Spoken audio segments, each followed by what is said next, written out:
Malapit na ako sa bus station. Kaya wala yata masyadong ano ngayon, ha?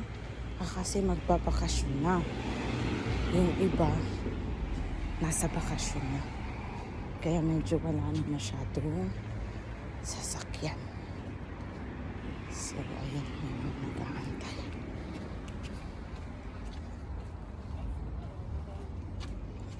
Wala pa naman.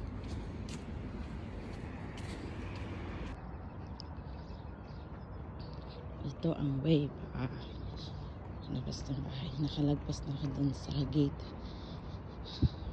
Bali subdivision. Para subdivision. Subdivision talaga. Yung sa amin. Ito lalakad. Diba? Kimmer Burgos area. Ito yun. Malaki pa to. Okay. Bilisan natin.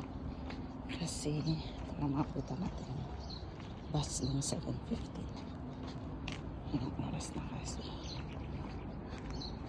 Ayan. 7:05.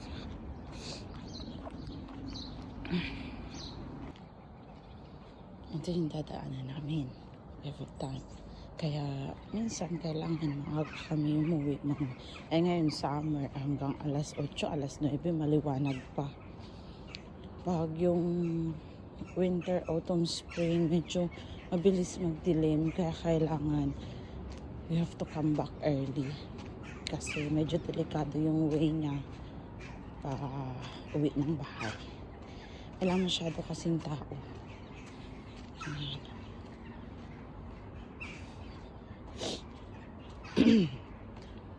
Wala masyadong tao kaya medyo kailangan umuwi ng early. Pag ngantong summer, minsan umuwi ako 7:30 na. Usually talaga 7:30. Minsan 8. Ganun. Nakauwi ako ng bahay.